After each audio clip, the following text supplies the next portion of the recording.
Convido agora o palestrante Érico para falar sobre o combate ao crime organizado e atividades ilícitas nas unidades prisionais. Bom dia a todos. Meu nome é Érico, sou diretor adjunto do Conjunto Penal de Lauro. A proposta hoje, trazida por Carlos, quando foi feito o convite, foi que a gente abordasse um assunto semelhante ao que a gente pontuou no ano passado, no primeiro fórum, que é justamente a atuação da Polícia Penal no combate ao crime organizado dentro das unidades prisionais. Eu trago uma visão prática, desse assunto, porque dentro da pouca experiência que eu tenho dentro do sistema prisional, eu pude participar de algumas dos desdobramentos que vem acontecendo no âmbito do Estado da Bahia, e isso fez que o processo de evolução atual acontecesse de uma forma muito significativa, para que a gente pudesse ter um resultado bem comum à sociedade, muito mais valoroso, que é justamente a gente conseguir ter um sistema prisional controlado, digno, e humanizado. Tem passador de rádio? Se tiver, eu não desenrolo. Então, o objetivo da palestra é demonstrar que as ações de combate ao crime organizado nos estabelecimentos prisionais é um meio de vida e não de dívidas. Porque a sociedade nos cobra muito quanto elemento de segurança pública. Muitos crucificam e punem antes mesmo de oportunizar a gente conhecer a nossa realidade e entender como funcionam todos os processos internos. E isso é o que traz a discussão aqui à tona. Pode passar, por favor? A gente vai trazer aqui um breve histórico sobre esse assunto, quando a gente fala do início das organizações criminosas. A gente, no desenvolvimento, a gente vai passar por algumas temáticas que eu vou trazer a reflexão a vocês e vou pedir que vocês, de forma muito positiva, participem comigo, beleza? E a conclusão, eu vou trazer um take da nova era que o sistema prisional vem vivendo, o que proporciona o que ainda está por vir.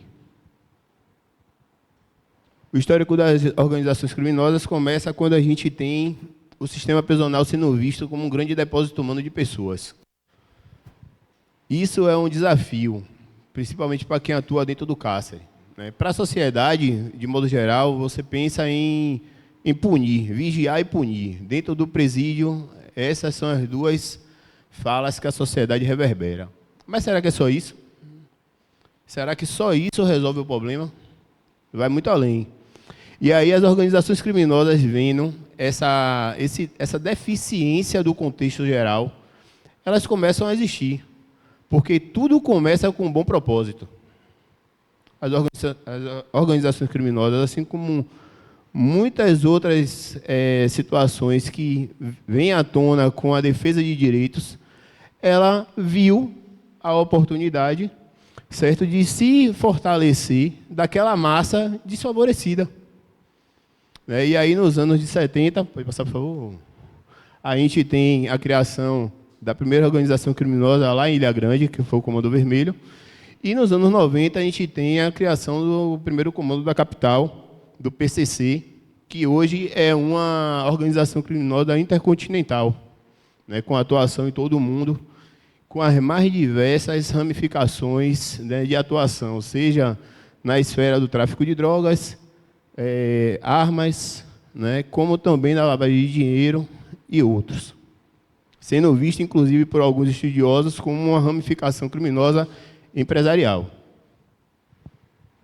O conceito de organização criminosa é justamente nesse conluio de pessoas que se favorecem, de alguma forma e se associam por um bem comum, estruturada de forma ordenada. Então, sempre vai existir uma organização, certo, que vai tentar, de alguma forma, fazer com que aquilo ali aconteça e que aquela ideologia prevaleça. Tá certo? E a gente tem aí o que contribui com o avanço. A imposição dessas ideologias criminosas, a expansão dessas organizações criminosas no território nacional, se vê praticamente pelo crime do tráfico de drogas, que é um crime que rendável, extremamente rendável. O Brasil, ele é fronteira com os principais países, fornecedores de matéria-prima, né? E aí, na sequência, a gente começa a perceber que existem muitos outros interesses. A gente não tem mais só o tráfico de drogas, né, como interesse da organização criminosa. A gente tem também o tráfico de armas, né, que a gente tem um grande canal aberto através do Paraguai, a fronteira Brasil-Paraguai. Aí a gente começa a entender que esse tráfico de drogas, essa rendabilidade, esse tráfico de armas, ele reflete agora no domínio territorial, que muitas vezes vai ser camuflado com aparente pacificação daquele território, mas que por trás existe muito sangue, ódio e sacrifício. A verdade é essa. Porque a defesa daquele território feita por aquela organização criminosa, ela vai ser da forma mais perversa possível, seja para ela, para os seus elementos componentes da organização, ou para os moradores daquela região que vão ser coagidos e direcionados a agirem de acordo aos interesses que aquela organização ela determina. No Brasil, a gente consegue ver isso dentro do sistema prisional, em virtude da atuação, né, em todos os estados da federação.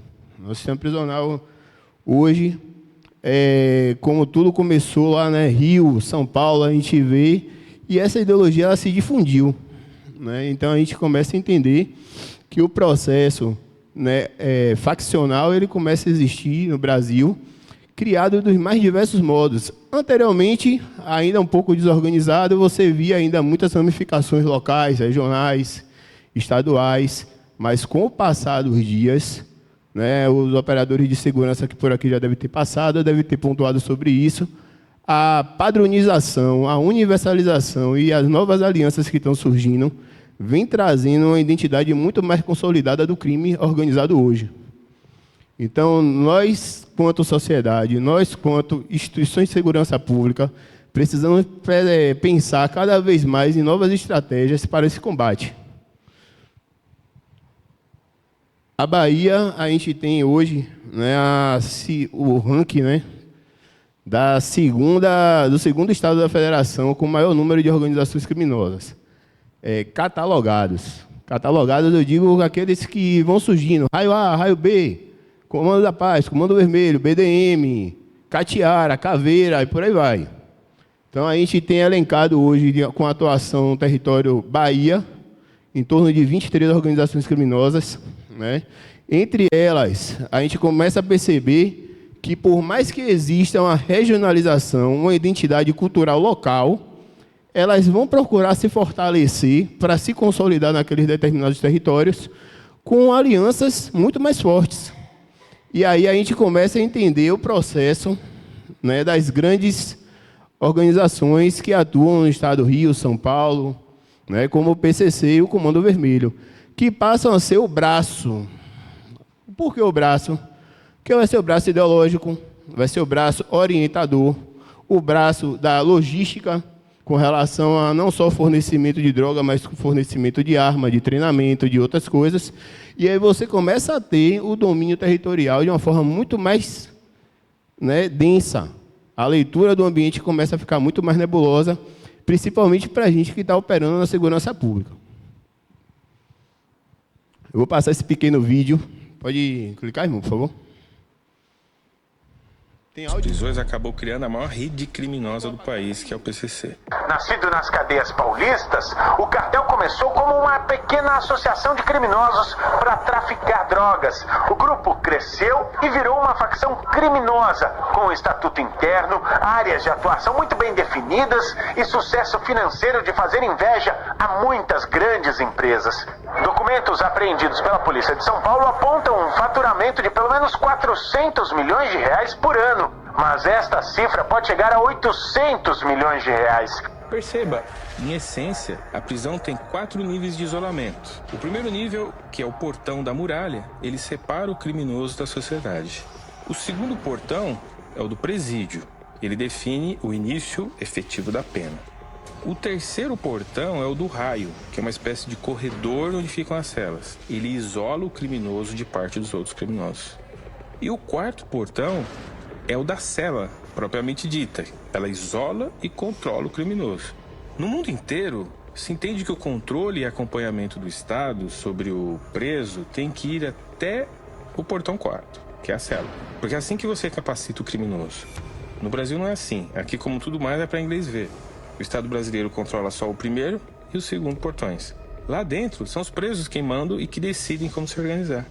O PCC surgiu aproveitando essa brecha por quem devia nos proteger.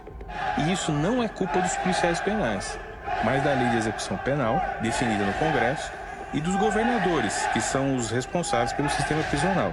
Com isso, eles organizam toda a atividade criminosa no Brasil e se tornaram uma espécie de multinacional do crime. Então a gente começa a perceber que o crime organizado, quando a gente agora vem para a realidade de intramuros, ela começa a ter uma conjuntura muito mais representativa. Então o Estado ele precisa atuar, ele tem o dever de atuar, não só vigiar, punir, mas oportunizar, ressocializar e devolver à sociedade aquele elemento melhor. E aí a gente encontra o poder paralelo. O poder paralelo, pode deixar, o poder paralelo que vai fazer com que haja, essa disputa. Só conferir aqui. Isso mesmo. Essa disputa com relação a essa quebra de braço entre a ideologia que deve ser, de fato, eficaz e tornar um produto final melhor à sociedade, que aquele ser humano oportunizado de novas perspectivas, e o que o poder paralelo ele define como regra para aquele indivíduo, que a Natânia até pontuou com relação a eles virem cometer novos ilícitos, por exemplo, pós-cárcere, e acabarem reincidindo, e a gente vê um número de reincidência muito alto, de fato, principalmente entre jovens, que já foram presos e acabam reincidindo e retornando ao sistema prisional, muitos deles com penas extremamente altas. Na sequência, a gente vai entender que o processo de intervenção prisional eles são procedimentos realizados dentro das unidades prisionais justamente com o intuito de combater, garantir e salvaguardar a segurança pública de modo geral. Não vejam que a atuação da Polícia Penal, o que acontece dentro do cárcere é algo isolado da segurança pública. Isso não. Porque o elemento que tiver acesso a um aparelho celular, ele continua mandando extramuros? Muito. Normalmente, a gente percebe que as grandes lideranças que estão custodiadas, nas unidades, em unidades prisionais, elas tentam burlar os procedimentos existentes nessas unidades, justamente com o intuito de se manterem vivas, efetivas, e com o domínio do poder que ele vem exercer dentro daquela organização criminosa. Então, a gente não pode isolar esses polos. Falar de unidade de combate ao crime organizado dentro dos estabelecimentos prisionais é um retrato direto à segurança pública de modo geral. A gente vê que as operações, Ítalo vai falar um pouco mais sobre isso, as operações que acontecem dentro das unidades prisionais, elas têm um reflexo de altíssimo valor no CVLI daquelas regiões. Os índices de cometidos por cometimento de violência, eles caem abruptamente, porque você desarticula toda a organização criminosa quando você tira o poder da liderança de comandar. Então, você deixa quem está, às vezes, nas ruas, nas biqueiras, ali na ponta da lança, ele não tem o que fazer se ele não tem ordem, se ele não consegue gerenciar aquele caos, ele vai ficar desguarnecido. E aí que a segurança pública entra de forma consolidada com o trabalho paralelo, que vem acontecendo muito isso, nas integrações que vem acontecendo atualmente, que é o combate intra e extramuros. As operações hoje vêm sempre sendo desenvolvidas nesse propósito, nesse prospecto novo de atuação, onde a gente visa, enquanto intramuros, os policiais penais, os monitores de ressocialização, eles garantem ser a barreira de não adentramento de nenhum tipo de material ilícito. Extramuros, a gente tem a polícia ostensiva, que é a polícia militar, a polícia civil, que é a polícia judiciária, né, a PRF, Polícia Federal, outros órgãos que estejam envolvidos nesse processo, fazendo um combate extramuros e garantindo com que haja esse equilíbrio. Né, que quando você desarticula dentro e quebra a rede financeira fora, você tem um resultado esplendoroso. Afinal de contas, no final desse processo, a única pergunta que fica para a sociedade é essa, né? Como isso foi parar lá dentro? Quando a gente vê as notícias nos telejornais, né, a gente normalmente se pergunta isso quanto sociedade. Mas o que é isso que eu estou querendo dizer? Aparelhos celulares, facas, material entorpecente, armas brancas, armas de fogo. Quando a gente vê essa realidade, seja no meio de uma ficção, ou então no meio de um retrato real que é trazido nos noticiários, a gente só faz se perguntar como isso foi parar lá dentro. Normalmente, a gente, como sociedade, associa da pior forma possível. Existem vários caminhos, e o desafio nosso interno lá é muito grande, né? E um desses caminhos eu vou pontuar aqui agora. Pode clicar de novo, por favor. Por exemplo, como vocês estão vendo, as unidades prisionais, normalmente quando são criadas, elas são criadas um pouco abastadas dos centros urbanos. Mas com o passar dos anos, existe uma aproximação muito natural, né, de comunidades e afins. Aqui a gente está trazendo o retrato da unidade de Simões Filho, onde teve uma chuva de facas. Há uns 2 anos, 2 anos não tem irmão, isso.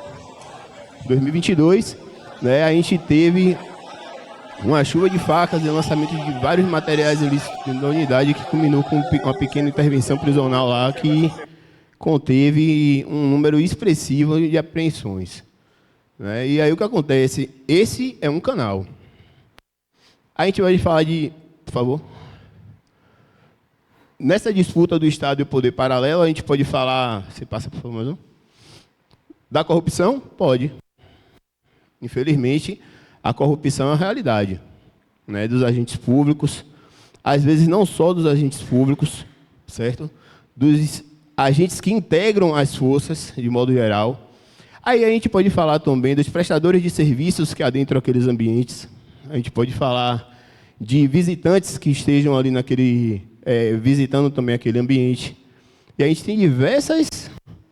Quando a gente fala corrupção, a gente não pode atrelar somente a questão do agente responsável pela custódia daquela casa. A gente vamos colocar nesse contexto todos os que estão envolvidos com aquele cenário, de forma direta e indireta. Né? Porque seja coagido na rua a levar o material entorpecente, enxertado ou não, como visitante, né? Ou como prestador de serviço, e outros... Né, é mecanismo utilizados pela organização criminosa e que cabe a gente, quanto gestão, estabelecer estratégias diuturnas para que a gente tente interceptar essas situações. Segundo, a questão dos recursos, né, que são limitados. Por quê? Existem as barreiras jurídicas, existem as barreiras estruturais, existem as barreiras, né, do próprio investimento financeiro que é necessário, às vezes, em aquisição de novas tecnologias, que tudo isso não acontece da noite para o dia. A gente tem uma realidade de gestão atual no sistema prisional baiano que trouxe uma representatividade muito grande na nossa última gestão, que tem 3 anos de atuação. Nesses últimos 3 anos, a gente tem visto um direcionamento de recursos no emprego efetivo, qualificação da tropa, melhoria estrutural, adequação de... novos procedimentos, contratação de novos equipamentos, armamento, viatura e outros, que é um investimento gigantesco, de quase 80 milhões de reais, né, que foram investidos, e que, há uns anos atrás, esse dinheiro quase que ia ser devolvido para os cofres públicos federais, por uma questão de gestão. Então, a gente começa a entender que o processo ele não é tão simples quanto parece. Ele precisa ser realmente paulatino, gradativo e eficiente. Então, a gente tem que saber lidar, às vezes, naquele momento que a gente tem poucos recursos, para a gente poder ter um sucesso, né, na nossa missão um pouco mais à frente. Com relação ao sistema prisional, a gente já vem com um desafio, né, que é a questão 1 da superlotação, que esse problema não é só da secretaria que administra os presídios. Quando a gente fala de superlotação de presídio, a gente fala também da questão do Poder Judiciário, da atuação do Poder Judiciário e dos demais órgãos fiscalizadores, né, como a Defensoria Pública, o Ministério Público. Né? Isso aí existe um alinhamento que precisa dar certo. E às vezes não dá. Então você começa ainda assim, em alguns casos, ter esse reflexo de superlotação, que aí a administração da penitenciária tem que se preocupar em reequilibrar isso, que é um outro problema. Né? E a questão da dificuldade de tecnologias que venham a ser implementadas, né, de forma legal e que venham favorecer o emprego e a atuação dos policiais penais dentro das unidades prisionais. Haja vista, o poder das organizações criminosas ele só cresce nas ruas. Né? A gente vê cada vez mais eles avançando em poder bélico, avançando no poder territorial, com cada vez mais recursos financeiros, né? E com o uso distinto de tecnologias que tentam burlar, né, as barreiras que eles vão encontrar, seja intramuros, nas unidades prisionais, ou extramuros, quando eles se deparam em situações, né, com os nossos colegas aí em atuação nas ruas. Quando a gente fala do Estado e poder paralelo, esse reflexo, essa demonstração de força, ela não é tão pacífica quanto parece. Então, quando a gente tira esses presos da zona de conforto, com todas essas nuances, a gente corre sérios riscos. E por estopins muito pequenos. E aí, aqui é um retrato desses estopins. Apague, por favor. Ele não vai morrer, vai morrer. Isso aqui, ó. Isso aqui é uma cabeça, caralho. Uma cabeça, você tá. O cenário de rebelião, normalmente nos estabelecimentos prisionais, eles podem ser desencadeados justamente por essa retirada da zona de conforto. Então, quando a ordem começa a imperar, a organização criminosa ela se sente acuada. Qual é uma forma de tentar desestabilizar? Se rebelar. E eles se rebelam da pior forma possível. Isso aqui é só uma demonstração simples. Vai passar, irmão. Uma demonstração simples do que pode acontecer dentro do cárcere. Mas vai muito além de fato. Beleza? A gente vai comentar aqui sobre os tipos de revista e a operacionalização dessas atividades dentro do sistema prisional. A primeira delas que a gente tem aqui é justamente nesse processo de intervenções que acontece, é as revistas periódicas que a gente faz dentro dos estabelecimentos prisionais chamadas baculejos, certo? Essas revistas são revistas realizadas por policiais militares, policiais penais, pelos monitores de ressocialização dentro das unidades prisionais e tem com o intuito de retirar os excessos e os materiais ilícitos que ali estejam de forma, né, por terem burlado algum tipo de procedimento ou estarem em demasia dentro da unidade prisional. E isso causa uma certa instabilidade, principalmente para a gestão. Tá? A gente tem... Pode passar. Né? A gente tem aí a atuação durante as revistas dos policiais, né, dentro das galerias, fazendo as extrações dos presos, sempre de uma forma muito técnica, com o uso da doutrina adequada, fazendo com que a gente venha salvaguardar a integridade e segurança daqueles apenados, mas também garantir a segurança necessária para as equipes poderem trabalhar. O resultado é justamente quando a gente chega num ambiente caótico, a saída, a gente deixa um ambiente... Pode passar, irmão. Um ambiente alinhado com o que é necessário e direito deles, de continuar no cumprimento dele de pena, mas permitindo com que as normas de segurança venham a ser implementadas dentro das unidades da melhor forma possível. A gente tem também aqui a padronização de procedimentos diversos, e aí a gente fala das rotinas diárias dentro das unidades prisionais, que é outro ponto. Né? A gente tem a questão da padronização de todo o PO operacional com relação à dinâmica da unidade, desde a sua abertura ao seu fechamento, o que são cobranças que devem ser realizadas diuturnamente pelas equipes de segurança. A gente tem aqui com relação ao procedimento operacional de itens que são permitidos dentro das unidades, ou seja, materiais que podem adentrar ao presídio de forma regular, desde que passem pela inspeção necessária. né, e outras normas e procedimentos que a gente tem dentro dos estabelecimentos que tendem justamente manter esse equilíbrio disciplinar, né, para os apenados. O resultado da intervenção dessas operações são normalmente muito expressivos, principalmente quando em cenários um pouco mais caóticos, né, que aí a gente consegue tirar não só toda a demasia com relação aos itens não permitidos que estão ali dentro daqueles ambientes, mas a gente consegue interceptar muitos aparelhos eletrônicos, armas brancas, material entorpecente, e retirar isso deles é o enfraquecimento das organizações criminosas que investem alto para poder levar até aquele ambiente. Vale ressaltar que os presídios, por serem ambientes de segurança, né, vamos lá, vamos supor que um celular que seja aqui fora R$1.000, ele vai chegar a custar dentro de uma unidade prisional 80, 100 mil reais.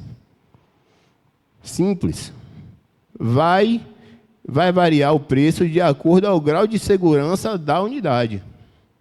A gente tem uma unidade de semiaberto hoje, que a gente tem a felicidade de gerenciar, eu e Ítalo, né? Ítalo e eu, na verdade. Aí a gente tem lá a proposta de R$50 mil por um aparelho celular, para tentar dentro da unidade. Essa é a realidade que a gente vive. Então, tem unidades que possuem um perfil de segurança ainda mais elevado, que esses números chegam a uma realidade estratosférica, que a gente nem sequer imagina. Beleza? E intervir e ter esses resultados são extremamente positivos. A transparência nos procedimentos que são realizados são de suma importância para garantir o respeito, o fortalecimento e a identidade da instituição, principalmente perante o Poder Judiciário, o Ministério Público e Defensoria, né? Porque quando a gente faz isso, a gente se fortalece quanto instituição, porque a gente não está cometendo nenhum tipo de excesso, não está agindo de forma desordenada. A gente pensa, planeja e executa da melhor forma possível. E isso tendencia a diminuir os efeitos colaterais. Aqui a gente tem eles, quanto órgãos fiscalizadores, normalmente inspecionando as unidades prisionais, e esse trabalho a gente faz questão que seja de fato presente, porque a gente consegue cobrar deles também o que é papel, né, deles fazerem, sejam quanto instituições fiscalizadoras, mas também as demais instituições que ali participam desse processo, garantindo o equilíbrio, beleza? E aí tem um takezinho de uma parte um pouco mais operacional de como funciona todo esse processo.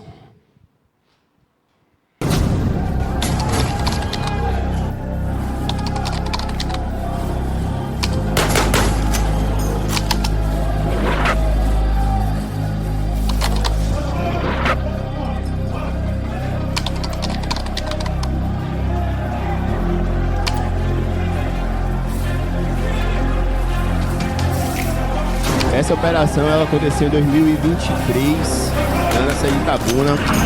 Na verdade, foi uma operação que aconteceu em todo o estado. A gente fez a transferência de 24 alvos sensíveis. Cada um vai fazer alguns para regime federal, outros para dentro de unidade de segurança máxima dentro do próprio estado. Né? E lá em Itabuna, que era onde a gente tinha o maior número do CVLI naquele momento, a gente atuou com a retirada de grandes lideranças de lá e transferência para outros estabelecimentos penais, além do restabelecimento da ordem pública dentro daquela unidade, da ordem e disciplina dentro daquela unidade, que naquele momento encontrava-se desajustado.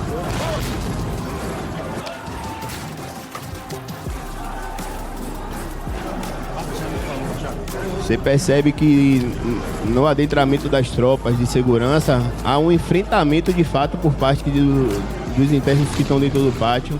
E aí é necessário ser feito todo o emprego, o uso progressivo da força, né, de acordo com toda a doutrina que já é estabelecida dentro da SEAP.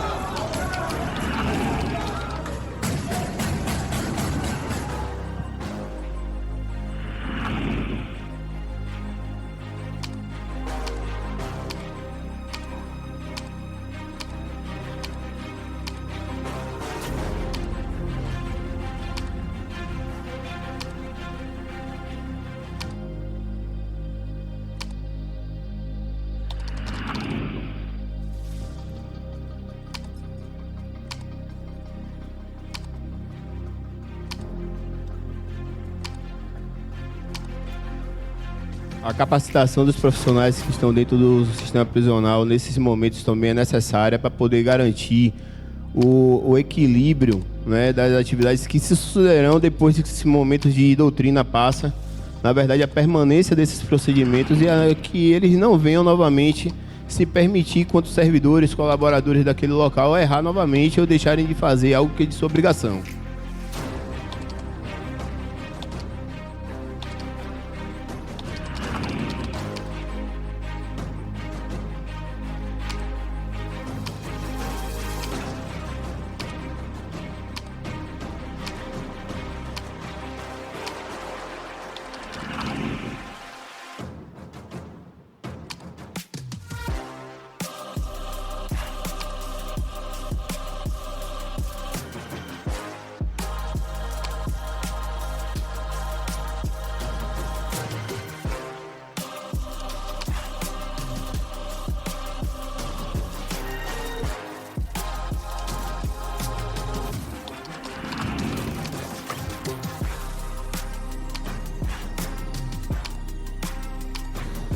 A gente tem um retrato aí da promotora pública dessa cidade em específico, que apesar de 12 anos de atuação, ela nunca tinha entrado dentro da unidade prisional onde os internos conviviam.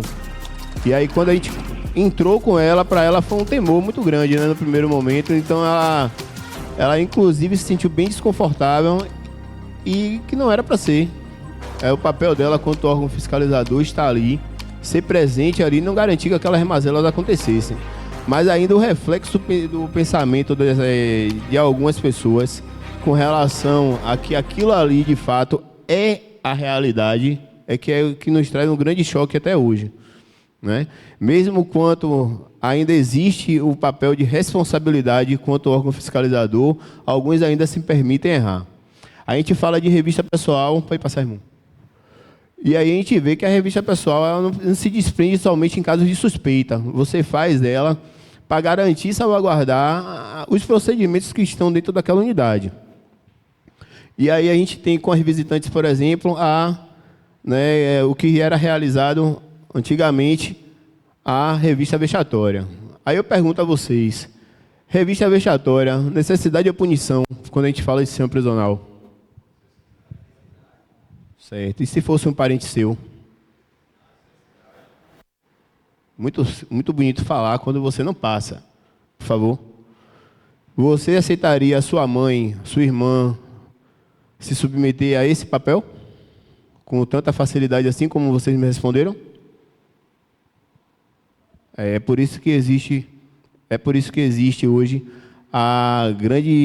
o grande avanço para nós que estamos dentro do cárcere, que é justamente poder contar com as tecnologias, porque apesar de ser necessidade para aquele ambiente de segurança, né, isso é um fator desconfortável para ambas as partes, seja para o operador, o policial, a policial feminina que estiver ali executando aquele procedimento, seja para a visitante, é um papel extremamente desconfortável, mas é necessário. É necessário para garantir que nenhum tipo de material ilícito seja colocado, porque aquelas visitantes muitas vezes são coagidas a fazer, são levadas a fazer aquilo, né? Não necessariamente agem de forma desordenada, porque elas acham que aquilo ali é a realidade de vida que elas merecem. Beleza? E aí, eu vou deixar essa carta aberta para um outro momento, mas aí eu vou citar, pode passar, João. Em 2 de abril agora de 2025, esse assunto que antigamente era discutido, ele passou agora a ser consolidado. Revista vexatória foi banida definitivamente do sistema prisional nacional. É uma decisão do STF que garante que as unidades agora, nos próximos 2 anos, elas se remodelem e estejam em condições de realizar os procedimentos adequados de revista, sejam por scanners corporais, sejam por portais detectores, esteiras de scanner de material, o que for necessário. As Secretarias de Administração Penitenciária dos Estados estão autorizadas a comprar e existe já um recurso direcionado pela própria Secretaria Nacional de Políticas Penitenciárias, a Senapen, a ser direcionado para essa finalidade. Beleza? E paz, meu, até o próprio Alexandre de Moraes, nessa discussão, dessa decisão, se manifestou contrário a que não existisse nenhuma forma de procedimento. Ele falou, não, tem que existir um procedimento de revista porque há muitas apreensões. E aí o pessoal meio que se espantou com isso, existiu muitas discussões à época, né, porque vindo dele, as pessoas meio que criam um estigma com relação à questão de opinião, optativa, né, dele quanto ministro. Aí a gente tem outra matéria que fala justamente dessas questões. Pode passar, irmão, por favor.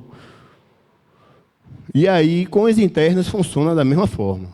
Os internos que estão dentro das unidades prisionais, eles necessitam passar por procedimentos de revista, tanto nas idas para as suas escoltas internas, quando eles vão fazer um atendimento assistencial, consulta com seus advogados, atendimento com seus familiares, né, ou então com o médico, com qualquer outra assistência, para as audiências, né, para as atividades de ressocialização que acontecem dentro das unidades, eles passam por uma revista pessoal que ela tem justamente a finalidade de fazer com que ele não saia e não retorne com nada que ele não deveria. Beleza? Aí a gente tem todo o procedimento aí também revestido, que eu coloquei aí detalhado, mas que a gente vai deixar para comentar sobre isso no momento mais oportuno. E aí a gente encerra aqui com a questão do emprego das tecnologias a favor da segurança prisional. A gente vê a evolução, o que antigamente a gente tinha lá a revista vexatória por falta de recurso, a gente vê o emprego dos body scans, que são os scanners corporais, que hoje é utilizado já em praticamente todos os estabelecimentos do nosso estado, né? É uma realidade nacional também isso. As esteiras de bagagem que tem a finalidade de inspecionar os itens que sejam permitidos entrar na unidade, seja para o preso ou dos prestadores de serviço e demais pessoas que estão transitando. A gente tem um emprego de CFTV dentro das unidades prisionais que permitem a gente monitorar em tempo real essas movimentações que acontecem dentro dos presídios, principalmente naquele quarto portão, onde ele acha que o poder agora é dele, das organizações criminosas, e não é. A gente agora consegue operar dentro desses espaços, a gente consegue visualizar, entender, intervir quando oportuno, né? E demais outros equipamentos, pode passar, irmão, que permitem, inclusive, que a gente venha interceptar a entrada de ilícitos ainda nessa porta de entrada. Então, aqui é um retrato de visitante que estava com material enxertado, quando foi identificado através do scanner corporal, foi conduzido até a equipe médica que é necessário. Após expelir o material, foi entregue à autoridade policial competente para poder ser feito o desfecho de todo o procedimento. Isso é uma realidade dos presídios hoje, né? A gente não tem nenhuma felicidade em dizer isso, mas normalmente a gente tem uma visitante por semana flagranteada dentro das unidades prisionais, né, de modo geral. Isso é a realidade de Lauro, por exemplo, né? Então, a possibilidade de a gente ter essa tecnologia a nosso favor favorece para que a gente tenha um trabalho ainda mais limpo, transparente e legal, né? A gente consegue se consolidar ainda mais quanto segurança pública quando a gente fala desse prospecto. E, por fim, né, eu queria concluir, trazer uma proposta de solução ainda mais para os próximos anos que se seguem, certo, de gestão, que é poder contar com o fortalecimento das instituições. Eu vi algumas falas sendo feitas aqui anteriormente e foram muito felizes e assertivas. Quando a gente fala que segurança pública é uma responsabilidade de todos. Segurança pública, de fato, é uma responsabilidade de todos, mais ainda das instituições de segurança. E aí a gente vê que as instituições, de modo geral, ainda possuem seus apartheids. A guarda municipal não fala com a polícia militar, que não fala com a polícia civil. Isso não deve existir, irmão. Existe o SUSP, Sistema Único de Segurança Pública. Todos nós estamos lá, sem exceção. Meus colegas aí discordam de mim? Todos nós estamos lá porque a gente exige... existem nossos papéis individualizados, mas que, em cooperação comum, ele tem uma responsabilidade social muito grande, né? Então, a gente precisa, quanto segurança pública, fazer valer isso. A gente precisa se integrar, a gente precisa se unir, a gente precisa se fortalecer, porque lembra que eu falei lá, quando eu mostrei o gráfico das 23 organizações criminosas? Elas procuram braços mais fortes para poder imperar o seu poder. E, às vezes, a gente só procura se enfraquecer contra a segurança pública quando a gente se desmembra um dos outros. Beleza? O segundo ponto seria a política de prevenção. A gente precisa ter uma política de prevenção muito mais consolidada no nosso país. E isso começa na base, quando você fornece saneamento, educação, saúde. E aí você vem no prospecto ainda maior e você traz a realidade, certo? Vou falar agora de presídios, que é oportunizar melhorias dentro das unidades prisionais reais. Não só com relação à tranca e ao cadeado, mas o processo de ressocialização que aquele indivíduo deve passar para que você retorne ele à sociedade, que depois, se eu disser a vocês aqui agora que a gente tem um ex-presidiário aqui dentro dessa sala, vocês acreditam? Mas muitos vão passar a temer. Será que tem? Por que existe esse temor? Porque vocês não acreditam no processo. Nós, quanto sociedade, a gente não acredita nesse processo.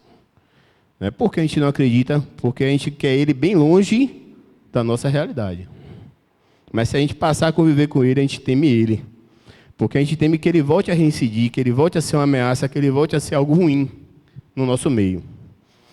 E o terceiro seria justamente essa reforma do sistema prisional, que, graças a Deus, a Bahia ela vem evoluindo nesse prospecto, que é garantir uma realidade não só para os seus profissionais, para os seus policiais, mas também a gente consegue fazer um trabalho que nós, quanto gestão, se sente muito feliz de poder estar entregando cada vez resultados ainda melhores, não só pelo cumprimento das nossas obrigações, quanto ao papel que investimos, mas também pela devolutiva social, que você sabe que aquilo ali, de grão em grão, você consegue ter um resultado muito impactante para todos. Beleza? Por favor. Por favor, mais uma. E eu finalizo a minha apresentação com esse último take, 30 segundos, para poder vocês verem um pouco da realidade atual da Secretaria de Administração Penitenciária da Bahia.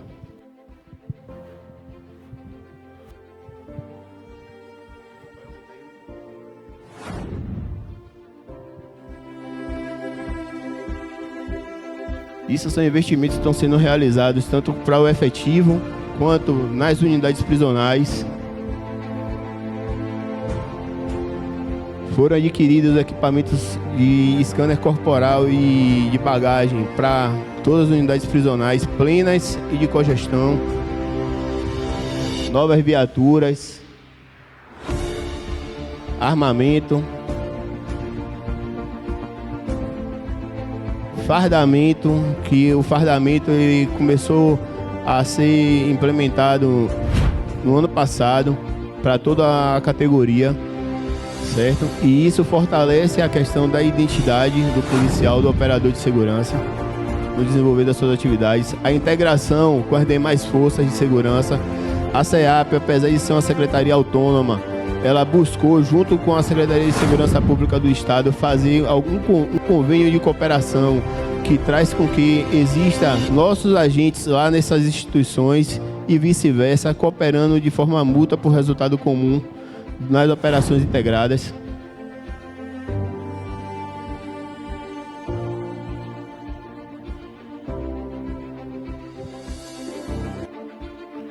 Dentro dos presídios, hoje, a gente vê uma reformulação estrutural também interessante com relação à preservação das estruturas, não só para manter a questão da segurança, mas também para oportunizar um local digno para aqueles presos.